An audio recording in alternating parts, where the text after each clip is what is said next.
ලෙන් 68ක් හැදුවේ ඇයි කියලා ඔබ දන්නවද? කවුද මේ චෛත්‍යය හැදුවේ?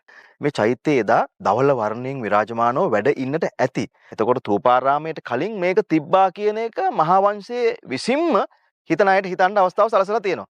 කවුද දැක්කේ? ඝන දෙවි රූපයක් තියෙනවා. ඒ විතරක් නෙමෙයි චිත්‍ර විශේෂයකුත් මේක දැක ගන්න පුළුවන්.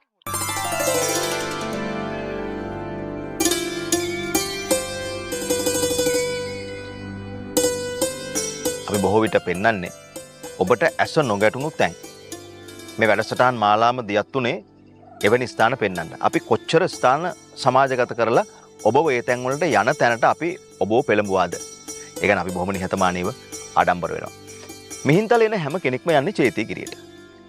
ගිහිල්ලා ස්ථානේ වැඳලා පුදලා ඔබ භාවනා කරනවා නම් එහෙම කරලා ඉතින් ඔබ එතනින් නික්මෙලා යනවා. හැබැයි මේ යන මඟ දෙපස අපට තියෙන අනිත් සිද්ධාස්ථාන පුරා විද්‍යාත්මක ස්ථාන ගැන ඔබ අවධානයෙන් පසු වෙලා ගියාද? බොහෝ විට යන මඟ අවධානයෙන් නොයන අයට වැදගත් ස්ථාන මඟ හැරෙනවා. ඒ ස්ථානවල අවබෝධය නැති වෙලා යනවා. අපි අද ඔබ වෙක් යන්නේ මේ මිහින්තලේ අප්‍රකට වූ එහෙත් මිහින්තලේ වටිනාකම වැඩි කරපු පුරාවිද්‍යාත්මක වටිනාකම වැඩි කරපු ස්ථාන කීපයකට. චේතියගිරිය තියෙනවා, ඒක වෙනම කතාවක්. චේතියගිරියට අමතරව තව කොච්චර ස්ථාන මිහින්තලේ තියෙනවා. ඇතැම් වෙලාවට මේවා දැක්කහම ඔබට පුදුම හිතෙයි අපි මෙච්චරත් මිහින්තලේ ගියා, අපි ඇයි මේවා දැක්කේ නැත්තේ කියලා. මම ඒකයි කිව්වේ යන මඟ අවධානය නැති වුණොත් වැදගත් දේවල් ඔබට මඟ හැරෙනවා. එන්න අපිත් එක්ක අද යමු ඔබ නොගියපු හුඟක් තැන් වලට.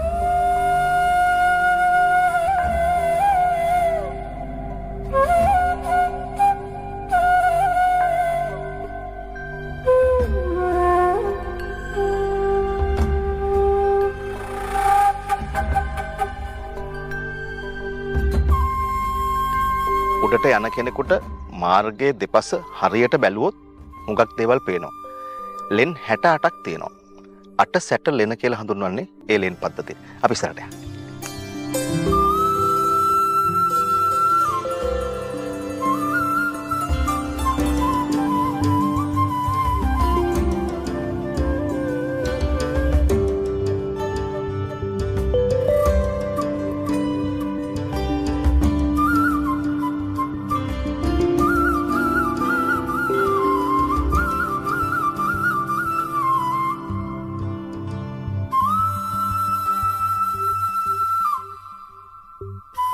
මම කල්පනා කරේ මිහින්තලේ කොච්චර ශක්තියක් තියෙනවද? මේ ශක්තිය කීයෙන් කී දෙනාද අඳුරගත්තේ? මේ ශක්තිය අද අපේ බෞද්ධයෝ භාවිතා කරනවද, පාවිච්චි කරනවද? ලෙන් 68ක් හැදුවේ ඇයි කියලා ඔබ දන්නවද? මේකයි මහා වංශයේ තියෙන කතාව. මහා වංශයේ තියෙන විදිහට මිහිඳු මහ අරහතුන් වහන්සේ මහමෙවුනාවට වැඩම කරනවා අනුරාධපුරේ. දවස් 26ක් මහමෙවුනාවේ වැඩ වාසය කරනවා. උන්වහන්සේට දන් පැන් පූජා කරන්න දේවානම්පියතිස්ස රජතුමා මුල් වෙනවා. හැබැයි දවස් 25කින් 26කින් පස්සේ උන්වහන්සේ තීරණය කරනවා වෙනත් ස්ථානයකට වැඩම කරන්න. රජතුමාට මේක ප්‍රශ්නයක්. ඇයි මහමෙවුනාව අතහැරලා අරහතුන් වහන්සේ වෙන තැනකට වඩින්නේ?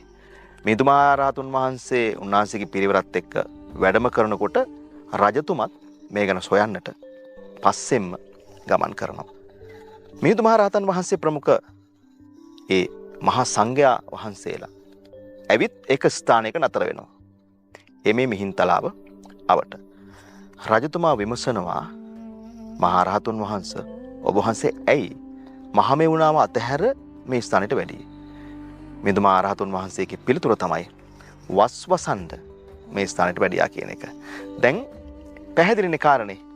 රජතුමා හිතුවේ රජතුමා අතින් යම් ප්‍රමාද දෝෂයක් වෙලා අවඩක් අකටයුත්තක් හිතරිදීමක් වෙලා උන්වහන්සේ වැඩියා කියලා නැහැ. දැන් පැහැදිලි කාරණේ. රජතුමා ප්‍රීතියටපත් වුණා. ඊට පස්සේ මිහිඳු මහ රහතුන් වහන්සේ රජතුමා ප්‍රමුඛ 55 දෙනෙකුට අරිට්ඨ මහ ඇමති ආදී වශයෙන් 55 දෙනෙකුට උන්වහන්සේ සම්මා සම්බුදු පියාණන් වහන්සේගේ ශ්‍රී සද්ධර්මයේ දේශනා කරනවා. ඊට පස්සේ ඒ දේශනාව ශ්‍රවණය කරපු එතන හිටපු ගිහි උදවිය විශාල පිරිසක් සෝවාන් ඵලයට පත් වෙනවා. සෝවාන් ඵලෙ හිටපු අය සකදාගාමි ඵලයට ආදි වශයෙන් මාර්ග ඵලවලට පත් වෙනවා. ඒ පත්වීමෙන් පසු රජතුමා තීන්දුව කරනවා ඒ ආපු මිහිඳු හාමුදුරුව ප්‍රමුඛ සංඝයා වහන්සේලාට සහ ඒ මාර්ගඵලවලට පත්වෙච්ච පූජ්‍ය උතුමන්ලා වෙනුවෙන් ලෙන් 68ක් කොට පූජා කරන්න. ඒ ලෙන් 68 තමයි අපිට මේ මහා පර්වත පාමුල සහ ඒ තැන් වල තියෙන පර්වත පාමුල කටාරමක් සහිතව දකින්න පුළුවන් වෙන්නේ. අන්න ඒ නිසා තමයි අදලත් මේ භූමිය 8 සැට ලෙන කියලා හඳුන්වන්නේ.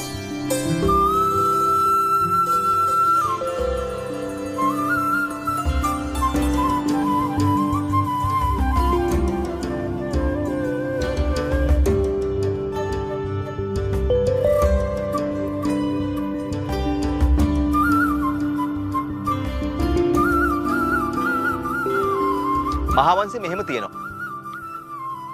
ඒ නරේන්ද්‍ර තෙමේ කන්තක නම් චෛත්‍ය අභියස 8 සැට ලෙන් කර්මාන්තේ කරවා නගරයට සම්ප්‍රාප්ත වූ සේක කියලා. එතකොට මහාවංශයේ එහෙම සඳහන් කරන්නේ කන්තක චෛත්‍ය අභියස මේ ලෙන් 68 ඉදි කරා කියන කාරණේ. හරි පැහැදිලි. කන්තක චෛත්‍යය තියෙන්නේ ඉහළ. දැන් විශේෂත්වය මේකයි. අද ඉතින් අර එදා තිබුණු 8 සැට ලෙනේ බිත්ති නැහැනේ. ගල් මූණතේ බිත්තිය නැහැ. එතකොට ඒවා අභාවයට ගියා. කාලයා විසින් කඩලා දැම්මා. හැබැයි ඒවා එහෙම්ම තියන්න ඕනේද? ඒවා එහෙම්ම තියන්න ඕනේ නැහැනේ. ඒ ආකාරයට ඒ ප්‍රෞಢ බව, පෞරාණික බව රැකෙන විදියට මේව හදන්න පුළුවන්. ඇත්තරම මේ මිහින්තලේ නායක හාමුදුරුවෝ වලවා හැංගුණේ වේ ධම්මරතන අපේ හාමුදුරුවෝ මිහින්තලේටම ආලෝකයක් අභිමානයක් නේ. උන්වහන්සේ මේ ඔක්කොම එනායට දැක බලාගන්න එදා විදියට හැදුවා. දැන් මැටි පිළිසතර කරලා මේ ආකාරයට මේ ලෙන් 68ම අද ප්‍රතිසංස්කරණය කරලා තියෙනවා.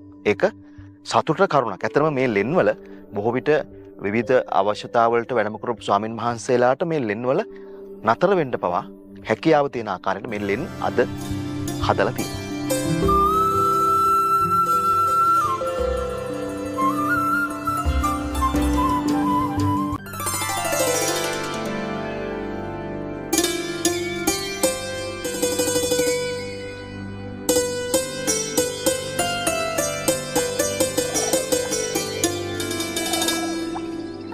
සැටලෙන පසු කරලා තමයි කන්තක චෛත්‍යයට එන්නේ. උඩ චේතියගිරියට යන මාර්ගය තමයි මේ පහලින් තියෙන්නේ. මාර්ගය තමයි මේ හැම එකක්ම ප්‍රවේශ මාර්ගයේ තියෙන හැම එකකටම. දැන් පහළ රතගාල අසලම තියෙනවා මේ පියගැට පෙළ. ඒක මේ අද ඊයේ හදපු පියගැට පෙළක් නෙවෙයි. පෙර රජ දවසේ හදපු පියගැට පෙළක්. තනිකරම කළුගල් පටි අතුරලා මේ පියගැට පෙළ හදන්නේ. ඉහළ තියෙන්නේ කන්ටක චෛත්‍යය. දැන් මේ භූමියේ බොහෝ කඳු මුදුන් වල මෙවැනි සිද්ධාස්ථාන පූජනීය ස්ථාන සකසලා තියෙනවා. ඒ කියන්නේ සෑගිරි. ඒ කියන්නේ යම්කිසි සිද්ධියක් ස්මරණය කරන්න වෙන්න පුළුවන්. නැත්නම් ඒ සම්බන්ධයෙන් පූජනීයත්වයට පත් කරන්න වෙන්න පුළුවන්. මේ භූමියේ හැම තැනකම මෙවැනි ස්ථාන තියෙනවා. අපි කල්පනා කරේ මේ කන්ටක චෛත්‍යය දකිනකොට මේ චෛත්‍යය එදා මේ අවට වටපිටාවටම දවල වර්ණයෙන් විරාජමානව වැඩ ඉන්නට ඇති. නමුත් අද කාලයාගේ ඇබෑමෙන් යම් විනාශ මුඛයට පත් වෙලා එනමුත් යම් මට්ටමකට පෞරාණික පුරා විද්‍යාත්මක නටමක් හැටියට අවශේෂ වෙලා තියෙනවා. නමුත් මේ වගේ ශක්තිය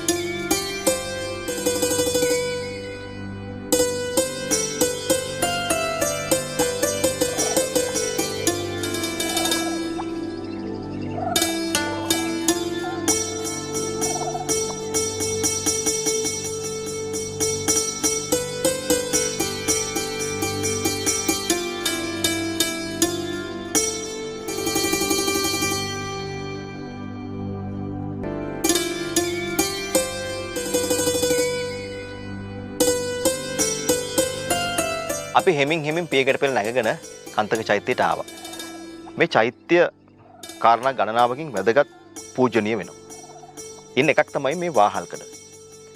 වාහල්කඩ එකක් නෙවෙයි ద్వාර 4 වාහල්කඩ තියෙනවා. ඇයි එහෙම තියෙන්නේ කියලා අපි ඔබට කියනවා.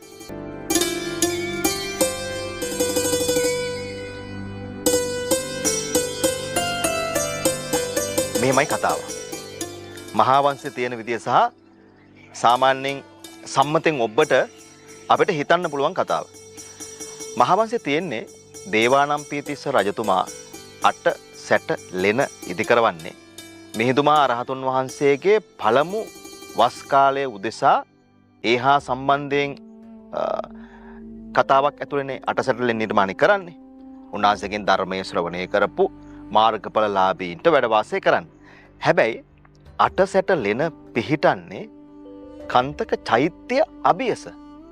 එහෙනම් කන්තක චෛත්‍ය අභියස 8 සැට ලෙන තියෙනවා කියලා මහාවංශයේ තියෙන්නේ කන්තක චෛත්‍ය තිබුණ නිසානේ. 8 සැට ලෙන ඉදි කරන්න කලින් කන්තක චෛත්‍ය තිබ්බා කියන පැහැදිලි නිගමනය මහාවංශයෙන්ම හිතන්න දීලා තියෙනවා. එතකොට කවුද කන්තක චෛත්‍ය නිර්මාණය කරේ? කවුද මේ චෛත්‍ය හැදුවේ? අද වෙනකන් එහෙම හදපු රජතුමෙක් ගැන, එහෙම හදපු පුරපතියෙක් ගැන, එහෙම හදපු නරවරයෙක් ගැන සඳහනක් නැහැ. හැබැයි මේ චෛත්‍ය මේ මහා මළුවේ තියෙනවා. සතරවාහල්කඩ නිර්මාණය වෙලා තියෙනවා.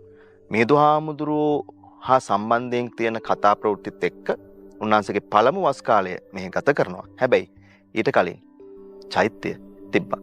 කවුද චෛත්‍ය හැදුවේ?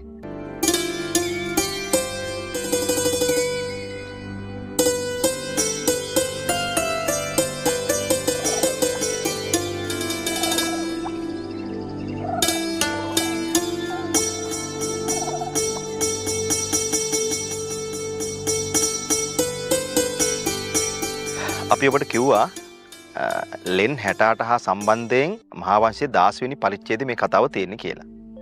දැන් ලෙන් 68 සිදු කරන්නේ ඒවා ඉදි කරන්නේ මිහිඳුමා රහතුන් වහන්සේගේ වස් කාලයේ උදෙසා ඒ හා සම්බන්ධයෙන් ධර්මයේ ශ්‍රවණය කරපු මාර්ගඵලලාභීන් උදෙසා තමයි මේ රජතුමා මේ ලෙන් ටික ඉදි කරන්නේ. ඒ ලෙන් ටික තියෙන්නේ කොහෙද?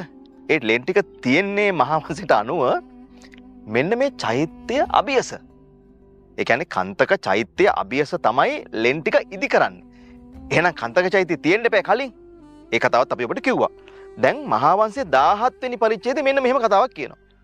මහාවංශයේ 17 වෙනි පරිච්ඡේදයේ කියනවා මිහිඳුමා රහතුන් වහන්සේගේ පළමු වස් කාලය හා සමාන කාලයක් ඇතුළත තමයි පළමු චෛත්‍ය තූපාරාමයේ ඉදි කරේ කියලා. පළමු චෛත්‍ය තූපාරාමයේ ඉදි කරන්නේ මිහිඳුහාමුදුරන්ගේ පළමු වස් කාලය ඒ අවට එක්ක වස් කාලයෙන් පස්සේ එක්ක වස් කාලේ ඒ කාලේ අතරතුර. එහෙනම් තූපාරාමයේ පළමු චෛත්‍ය වෙනවාද මේ චෛත්‍යය? එතකොට දැන් මේ පටලැවිල්ලක් තියෙනවනේ. එතකොට තූපාරාමයට කලින් මේක තිබ්බා කියන එක මහාවංශයේ විසින්ම හිතන අයට හිතන්න අවස්ථාව සලසලා තියෙනවා. අපි හරි මොකද්ද වැරද්ද මොකද්ද කියන්න යන්නේ නැහැ. හැබැයි පටලැවිල්ලක් අර්බුදයක් තියෙනවා. මේ වාහල්කඩ හතරෙම සතරවාහල්කඩ විශේෂ ලක්ෂණ ගණනාවක් තියෙනවා. යමුකෝ ඉස්සරහට.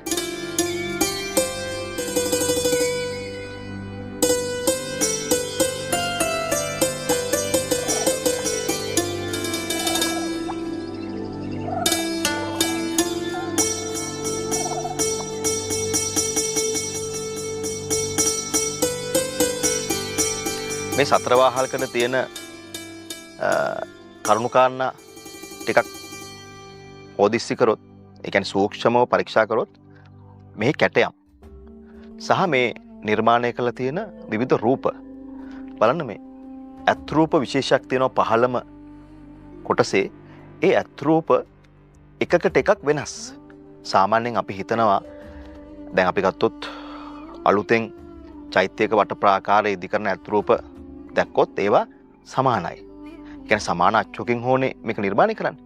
නමුත් මෙතන තියෙන ඇත් රූප ශ්වේත වර්ණගත පාෂාණයකින් නිර්මාණය කරලා තියෙන්නේ වෙනස්. සමහර ඇත් රූප හොඬ වැල අකුලගෙන ඉන්නවා, සමහර ඇත් රූප හොඬ වැල උස්සගෙන ඉන්නවා, සමහර ඇත් රූප හොඬ වැල ඍජුව තියන් ඉන්නවා. ආදි වශයෙන් වෙනස් රූප. ඒ විතරක් නෙමෙයි අර ඉහළ තලවල තියෙන බහිරව හෝ වාමන රූප.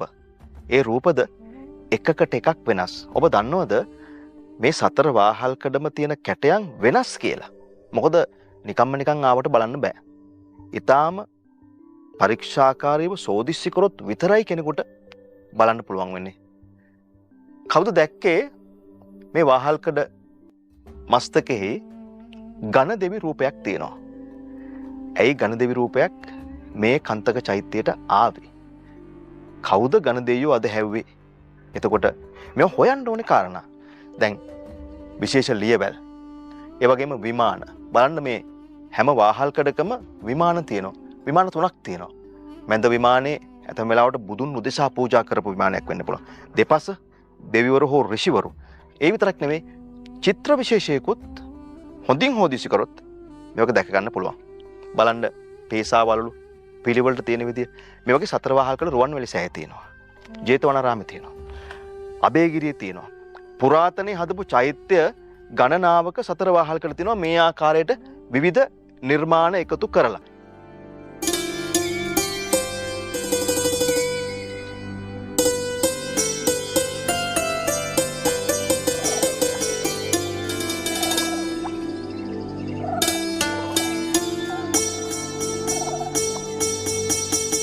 දැන් වැදගත්ම දෙයක් ඔබට කියන්න ඕනේ තමයි මේ 4 වාහල්කඩ තියෙන ගල් කණු මත තියෙනවා සිංහ මුහුණු, ඇත් මුහුණු, ගව මුහුණු, අශ්ව මුහුණු.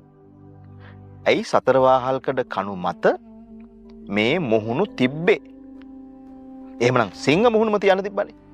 එහෙමනම් ඇත් මුහුණුම තියන්න තිබුණා. ගව හෝ අශ්ව මුහුණුම 4 වාහල්කඩ තියන්න තිබුණා. ඇයි මේ කොටස් 4ක් වෙන වෙන වශයෙන් තිබුණේ? මේකත් ගැටලුවක්. හැබැයි මේ ගැටලුවට උත්තරයක් කාටවත් දෙන්න පුළුවන් වෙලා නැහැ අද වෙනකන්. අපිත් මේකට උත්තර දෙන්න හදිස්සි වෙන්නේ නැහැ. නමුත් ඔබ දන්නවද මේ 4 වාහල්කඩ වලින් දිශා 4ක් පෙන්නනවා කියලා සමාජයේ කතිකාවතක් තියෙනවා. සමාජ මතයක් තියෙනවා. දැන් බලන්න මේක. ඔබ ගිහිල්ලා තියෙනවද දඹුල්ලට? දඹුල්ල විහාර චිත්‍රයක් තියෙනවා. මේ චිත්‍රය ලෝක ප්‍රසිද්ධයි. මේ චිත්‍රය පිළිබඳව අද විවිධ ඉතිහාස ප්‍රාමාණිකයින් ප්‍රඥයින් විවිධ අර්ථකථන සපයනවා. හැබැයි ජනසම්මතයේ සමාජගත වෙච්ච අර්ථකථනය තමයි ඒ චිත්‍රයෙන් පෙන්වුම් කරන්නේ අනෝතප්ත විල කියන එක. එතකොට අනෝතප්ත විල ඒ චිත්‍රයෙන් පෙන්වුම් කරලා ඒ විල 4 පැත්තෙන් ගංගා 4ක් පෙන්නනවා. සිව් මහා ගංගා පෙන්නනවා. ඒ සිව් මහා ගංගාවල තියෙනවා ඇත් හිසක්, ගව හිසක්, අශ්ව හිසක් සහ සිංහ හිසක්. එතකොට ඒ පෙන්නපු හිස් ටිකද මේ 4 වාහල්කඩ දිසා 4 පෙන්නන කණු මත තිබ්බේ. මේක ඔබ තීරණය කරන්න ඕනේ. මේක අපි තීරණය කරන්න යන්නේ නැහැ. සමාජගත වෙච්ච කරුණු අනුව පොත්පත්වල නැති එහෙත් සමාජයේ තියෙන මත අපි දන්නවා ජනප්‍රවාද සමාජ මත මිනිස්සුන්ගේ අදහස් වැඩසටහන් වලදී අපි සැලකිලිට ගන්න ඕනේ. ඒ හරහා අපිට යම් යම් කරුණු කාරණා හිතන්න යම් දෙයක් ඉතුරු කරලා තියෙනවා.